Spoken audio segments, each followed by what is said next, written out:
Ici Pierre Martin, artiste naïf. Mes amis, approchez-vous donc un peu plus près du feu. Tirez votre chaise. Laissez tomber vos bottes pleines de neige. Puis ouvrez grandes vos oreilles. Parce que je m'apprête à vous raconter, c'est pas juste une vieille légende sortie du livre jaune. Non, c'est une histoire qui a voyagé. Une histoire qui s'est faufilée entre les branches, qui a glissé sur les rivières gelées, puis qui a déjà passé un soir bien au-dessus des clochers. Vous avez sûrement déjà entendu parler de la chasse-galerie, le canot qui vole, le pack pas clair, les bûcherons trop loin de l'œuf blonde. Mais celle-là, c'est pas tout à fait la même. Parce que cette nuit-là, mes amis, il y avait Jack le chat dans le canot.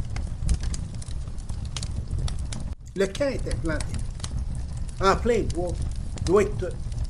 La neige tombait d'eau, épaisse, comme si le ciel voulait étouffer le son et garder les secrets pour lui. Les bûcherons, eux autres, étaient maganés.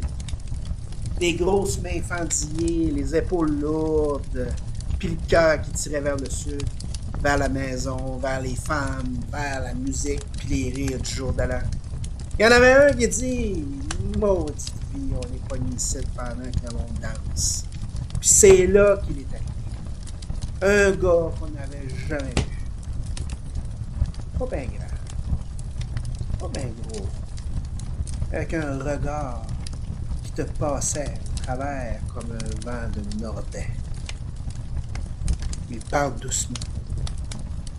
Si vous voulez voyager vite, moi, je connais un moyen.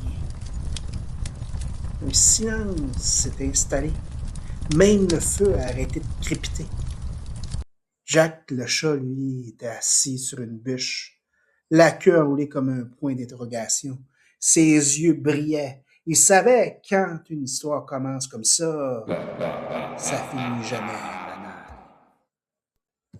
Le gars leur a parlé du canot. Un canot d'écorce pas ordinaire. Un canot capable de fendre le ciel comme une rivière noire. Attention, qu'il a dit. Faut suivre les règles. Pas dire le nom de Dieu. Pas sacrer. Et surtout, pas toucher au clocher. Les gars sont regardés, ils n'avaient pas peur. Peut-être qu'ils faisaient juste semblant. Ils ont accepté. Le canot a levé du sol comme si la terre lâchait d'un coup. Puis là, le bois est devenu petit, la rivière une ligne d'argent, puis le monde bien loin en dessous.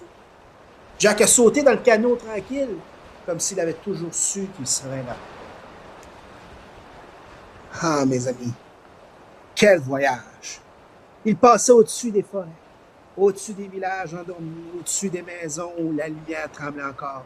Les gars riaient, le cœur leur battait fort, ils se sentaient invincibles. Mais Jack, lui, il le regardait en avant. Toujours. Puis là, un clocher est apparu. Blanc, droit, fier comme un avertissement. Baptiste. Parce que dans toutes les histoires, il y a toujours un Baptiste à lever la main. Juste pour rire, juste pour voir le canot a shaké. Le ciel s'est mis à tourner. Le vent est devenu méchant. Le pack craquait. Jack a miaulé. Pas un petit miaou de salon, un cri sec. Un cri qui disait « Ça suffit ». Le bondi, une patte bien placée, un mouvement vif, puis le clocher reculé. Comme si la nuit elle-même avait décidé de faire marche arrière. Le gars mystérieux à l'arrière du canot a fermé les yeux. Il avait l'air fatigué, comme quelqu'un qui vient de perdre une chicane contre un chat. Un grand souffle, puis plus rien. Le matin est arrivé tranquille, trop tranquille. Les bûcherons sont réveillés dans la neige devant leur camp. Pas cassés, pas morts, juste mêlés. On a-tu rêvé? Je pense que oui. Je sais pas. Jack était là, assis près du feu, le poil chaud, les yeux pleins d'histoire. Fait que c'est ça, mes amis. La chasse-galerie. Ça existe peut-être pas comme on la raconte, ou peut-être que oui. Mais ce qui est sûr, c'est que certaines nuits, on a besoin d'un gardien. Et parfois, ce gardien-là a des moustaches, des pattes feutrées, puis un fichu bon instinct. Si jamais un soir vous entendez parler d'un canon glissé dans le ciel, regardez bien. Il y a peut-être un chat dedans.